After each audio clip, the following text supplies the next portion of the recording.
And tonight, our Faith Abube just spoke with Georgia Democrat Stacey Abrams about Governor Kemp's decision. And Abrams believes that he's putting lives at risk in our state of Georgia.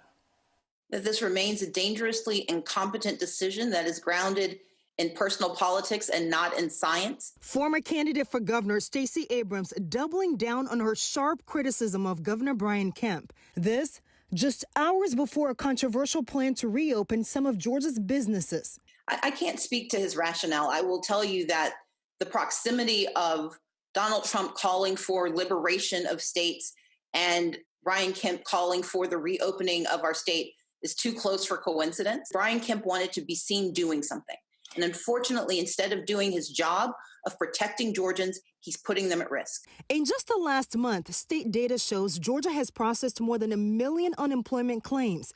Nearly 40% of those claims came from people in industries the governor is now allowing to reopen. The reason that we shut these businesses in the first place was to help us flatten the curve and get on the other side of this thing. I can tell you that he does not seem to be motivated by the truth, by the facts, and by the science. Even as infectious diseases experts disagree, Governor Kemp has maintained the data is on his side to start reopening Georgia. Abrams says the move will only serve to endanger the poorest and most vulnerable, even if can open doesn't mean should open. And look, this is not a mandate for them to open their business. The reality is that there are going to be some desperate business owners who can open their businesses but not show up. They can send those low-wage workers to be on the front lines. They can send those folks to stand and touch and put themselves at risk. You know, we also spoke with Abrams about her future in politics because there are reports she's on the short list to become Joe Biden's running mate.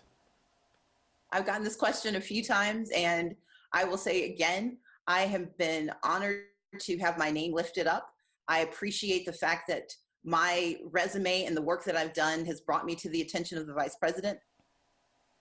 Well, as she just pointed out, she said that she would be honored. She told Faith Abube that, but she couldn't say when she and Biden last